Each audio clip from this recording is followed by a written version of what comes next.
Hi friends, तुमच्या सर्वांचं स्वाद रेसिपीमध्ये अगदी खूप खूप मनापासून स्वागत करते। फ्लावरची भाजी खाऊन कंटाळलाय का? फ्लावर बघितलं की घरातली सर्व मंडळी नाकडोळं मुरडतात। तर आपण असा पदार्थ केला की त्यात फ्लावर आहे का नाही हे समजलंच नाही तर किती मज्जा येईल ना। तर मी इथं फ्लावर घेतलाय। आधी स्वच्छ आहे का बघायचं, त्यामध्ये आळ्या वगैरे आहेत का बघून घ्यायचं। तोपर्यंत बघा मधीच माझ्या मम्मीचा फोन आला, त्यामुळे थोडीशी रिंग तुम्हाला ऐकू आली असेल।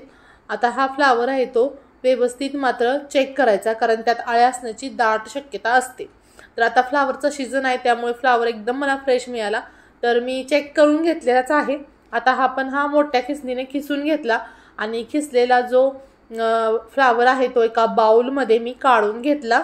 आता आपण त्यामध्ये कांद्याची पात टाकणार आहोत। कांदा तर ऑप्शनल आहे, कांद्याची पात टाकणं, सीजन सुरू आहे त्यामुळे मी टाकलेले आहे। सोबत थोडेसे स्वीट कॉर्न आहेत आणि कोथिंबीर आहे। त्यानंतर ब्रेड क्रम्स, हे मी ब्रेड क्रम्स आहेत ते घरीच तयार केलेत, मार्केटमध्ये सुद्धा अवेलेबल आहेत, तुम्ही आणू शकता। त्यानंतर चवीपुरतं मीठ घालायचं, बिडगी मिरची पावडर घातले फक्त कलर छान येण्यासाठी। सोबतच अर्धा चमच्याला थोडीशी जास्त आमचूर पावडर घालायची। आमचूर पावडर नसेल तर मग तुम्ही लिंबू पिळू शकता आणि 2 ते 3 चमचे कॉर्न फ्लावर घालायचं। कॉर्न फ्लावर तुम्हाला पातळ जर बॅटर वाटलं तर तुम्ही त्यामध्ये आणखी थोडंसं कॉर्न फ्लावर मिक्स करू शकता। आता सोबतच मी 2 बटाटे मध्यम आकाराचे त्यामध्ये क्रश करून घेतलेले आहेत आणि हाताने सर्व मिश्रण मी व्यवस्थित करून घेते। 1 चमचा अद्रक लसूणची पेस्ट घातलेली आहे। पुन्हा मी सांगते, जर तुम्हाला हे मिश्रण पातळ वाटलं तर त्यामध्ये कॉर्न फ्लावरचं प्रमाण तुम्ही कमी किंवा जास्त तुमच्या अंदाजाने करू शकता। आपल्याला लक्षात येतं की पातळ झालेलं आहे की घट्ट। आता आपण हाताला थोडंसं तेल लावायचं आणि हे जे छोटे छोटे कटलेट करून घ्यायचे, तुम्हाला हव्या त्या आकाराचे तुम्ही करू शकता। मी ट्रायंगल शेप करते, थोडंसं काहीतरी वेगळं, आणि याच पद्धतीने मी सर्व कटलेट्स करून घेते। मुलं हे कटलेट्स खूप आवडीने खातात आणि त्यांना कळत सुद्धा नाही की यामध्ये फ्लावरचा समावेश आहे। तर तुम्ही यामध्ये आणखी काही भाज्या कमी जास्त किंवा तुमच्या आवडीनुसार भाज्या पनीर ॲड करू शकता। थोडासा मी हार्टचा शेप द्यायचा प्रयत्न करते। आता आपले सर्व कटलेट तयार आहेत। खूप सिंपल साधी रेसिपी आहे।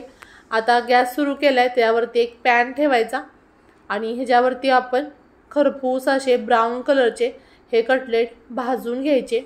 जर प्रथमच तुम्ही माझा व्हिडिओ पाहत असाल तर चॅनलला सबस्क्राईब करायचे, जेणेकरून अशाच नवनवीन येणाऱ्या व्हिडिओचे नोटिफिकेशन सर्वात प्रथम तुम्हाला मिळेल। आता आपण यामध्ये कोणतीही प्रोसेस करायची नाही, फक्त ते मध्यम गॅसवरती आपण हे कटलेट भाजून घ्यायचे किंवा फ्राय करून घ्यायचे किंवा शॅलो फ्राय करायचे, जे तुम्हाला आवडत असेल ते।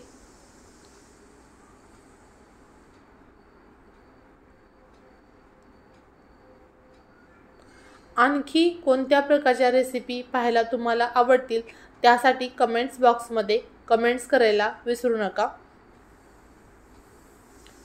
यासोबतच स्वाद रेसिपीमध्ये मी व्हेज नॉनव्हेजच्या वेगवेगळ्या प्रकारच्या रेसिपी ऑलरेडी अपलोड केलेल्या आहेत। आपल्या कटलेटला छान असा कलर आलेला आहे। थोडासा वेळ द्यायला लागतो कारण हे कटलेटची साईज थोडीशी जाड आहे, त्यामुळे कटलेट भाजताना घाई गडबड करायची नाही।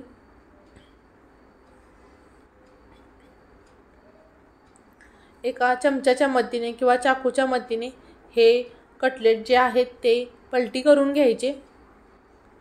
तर छान असा ब्राऊन कलर आपल्या ह्या कटलेटला आलेला आहे।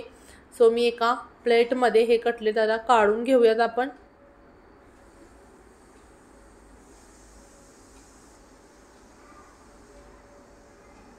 वाव, मस्तच पौष्टिक असे हे फ्लावरचे कटलेट किंवा फ्लावरपासून केलेला ब्रेकफास्ट किंवा नाश्त्याचा पदार्थ तुम्ही म्हणू शकता, तयार झालेला आहे। तुम्ही टोमॅटो सॉस सोबत सुद्धा हे छानच लागतं। आता आपण एका प्लेटमध्ये हे सर्व करूयात।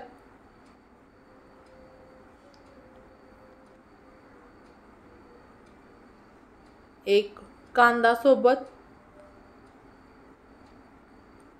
आणि थोडंसं टमॅटो सॉस.